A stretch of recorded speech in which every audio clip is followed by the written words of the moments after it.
우리는 조선이 망할 때 을사오적이 있었다. 그리고 거기에는 이완용이 같은 나쁜 매국노가 있었다. 이렇게만 배우고 을사오적이 누군지, 그 뒤에 또 있었던 정미칠조약의 정미칠적 7명의 매국노들은 누군지, 경술국치가 있을 때 나라를 팔아먹은 8명의 강요는 누군지 아무도 모르시죠. 좋은 의미든 나쁜 의미든 반드시 기억하고 부끄러운 역사지만 후세에게 꼭 가르쳐둬야 될 그런 사람들에 대한 과거를 좀 되짚어 볼까 합니다. 자, 을사오적, 을사늑약이라 그러죠. 우리가 원치 않았던 조약을 강제로 체결했는데 과연 어떤 내용인지 한번 봅시다. 1905년 11월 17일 대한제국에서 내각에서 체결했던 건데 5명의 내각 대신이 여기 사인합니다. 당시 총리 자격으로 있었던 한 누구죠? 그분은 반대를 합니다. 반대를 해서 참석을 하지 않았죠. 그래서 대표로 누가 그걸 했냐 그러면 박재술이라고 하는 당시 외무대신입니다. 외무대신이 사인을 하게 됩니다.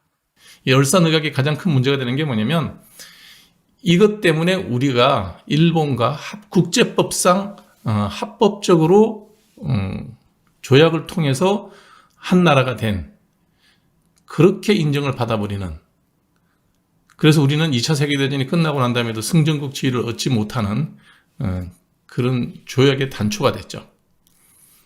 그 나쁜 5명과 3명을 얼굴을 한번 보겠습니다.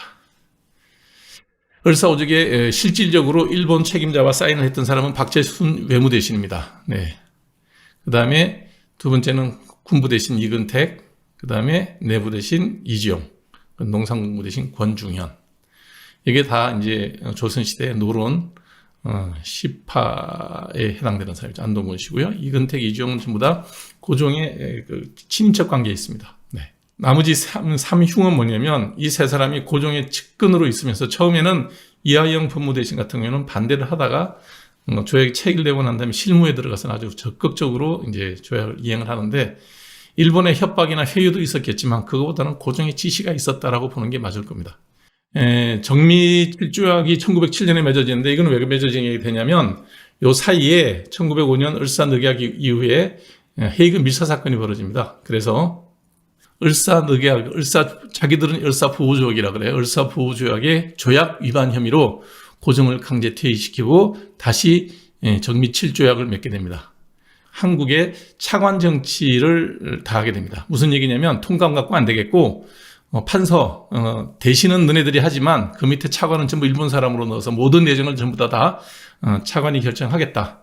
그리고 실질적으로 대한제국의 군 해산이 이때 이미 결정되어 있습니다. 1907년 그리고 후반부에 군 해산이 되죠. 그 다음에 9년에는 교도행정권을 뺐고 그 다음에 1910년 8월 29일 전에 6월 달에 우리나라에 내치하는 경찰권을 다 뺏어갑니다. 네.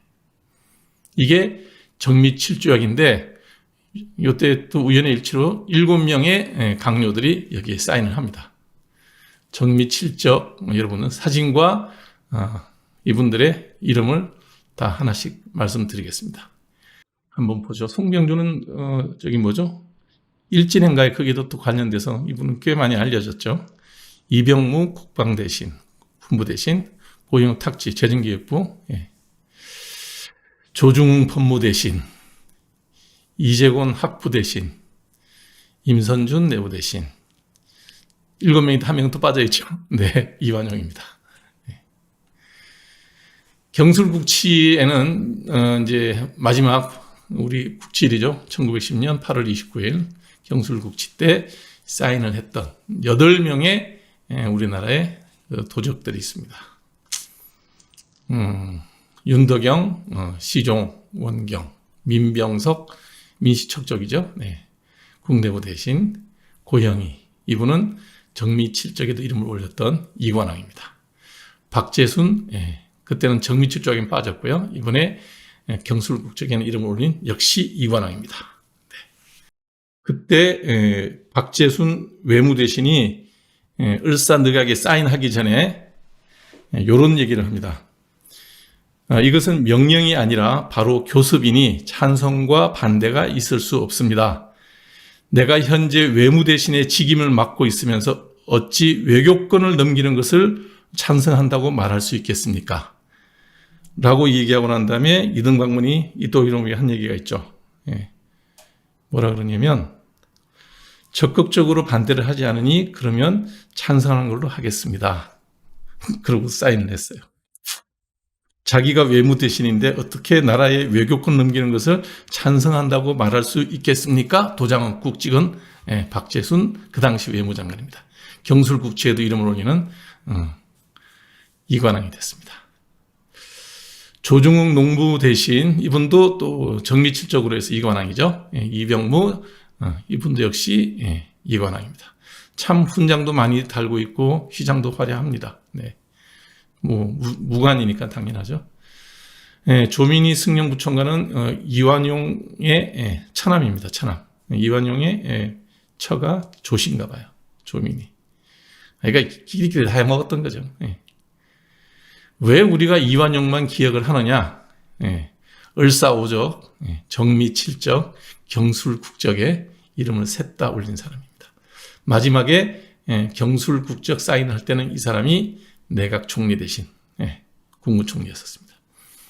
이 사람은 청나라가 유리할 땐 친청, 미국이 필요하다 할 땐 친미, 이분이 미국 영사까지도 했었어요. 그 다음에 이제 아간파체 때는 친더, 그 다음에 일본이 러일 전쟁에서 1904년도 이기고 난 다음에 한일 언영서 맺을 때부터는 친일, 아주 그냥 양지로만.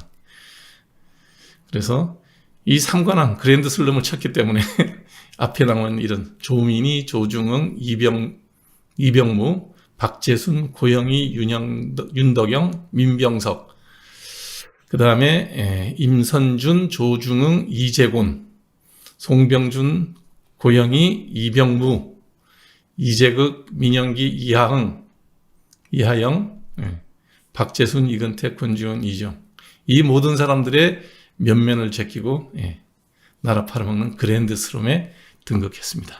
네. 왜 이 사람들이 생각났나? 기억할 사람은 우리가 기억을 못하더라고요. 기억할 사람을 기억을 못하니 기억해야 될 사람들이 이 사람만 있는 게 아니라 어제 그 기억해야 될 사람들 철험회 의원들의 면면도 우리 국민이 기억해야 되겠다. 그분들이 나라를 팔아먹은 사람들은 아니죠. 다만 이 사람들이 그렇게 좋아하고 꼭 이루고 싶었던 검수완박을 하고 난 다음에 이 나라 형법체계가 어떻게 바뀔 거냐. 어제 제가 이미 다 말씀드렸지만 오늘 아침 조간신문 보셨으면 제가 말씀드렸던 내용들이 그대로 다 걱정사항들이 이제 설명된 걸 보셨을 겁니다. 6월 1일 지방자치선거는 이미 제가 볼 때는 금권선거와 부정선거가 횡행할 겁니다. 이 법이 통과되는 순간 6달짜리 6달 이내 선거법은 다 처리를 해야 돼요. 기소까지 해야 됩니다. 재판이 들어가야 됩니다. 1심 재판이. 근데 수사기관이 없어져 버렸어요. 이기기만 하면 됩니다. 금권 선거를 하든 마타도를 퍼뜨려서 흑색 선전을 해서 당선이 되든 되기만 하면 수사할 수가 없어요. 그리고 6개월 지나버리면 끝입니다. 이거는 말이 안 되죠.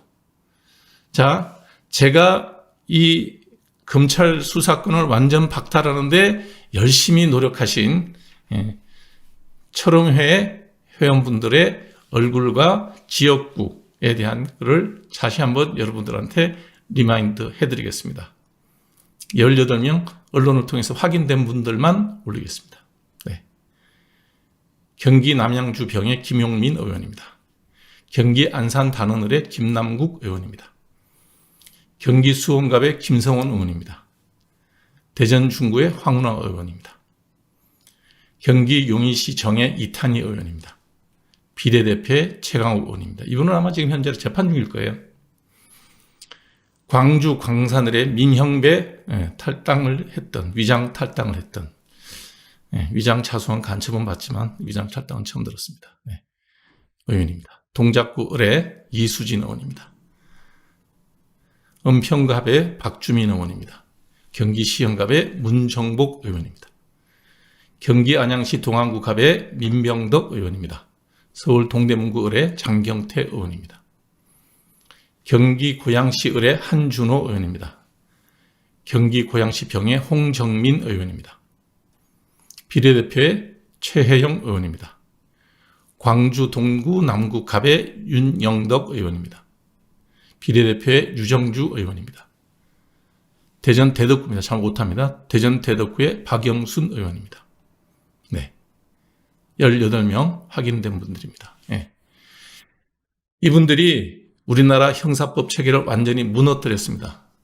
이분들의 주장대로 검찰이 무고한 시민들을 억울하게 잡아놓고 수사를 잘못해서 억울한 피해자가 생겼기 때문에 검찰의 수사권은 박탈시켜야 된다고 주장하는 분들입니다. 네.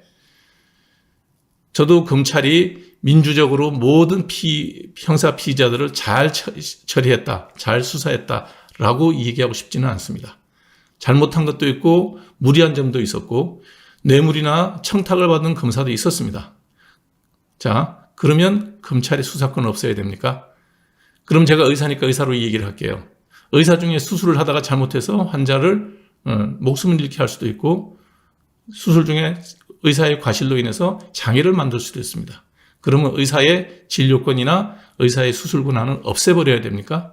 누가 할 겁니까? 의사가 그랬으니 간호사한테 넘기실 겁니까? 예. 이분들이 주장하는 바는 그와 같습니다. 예.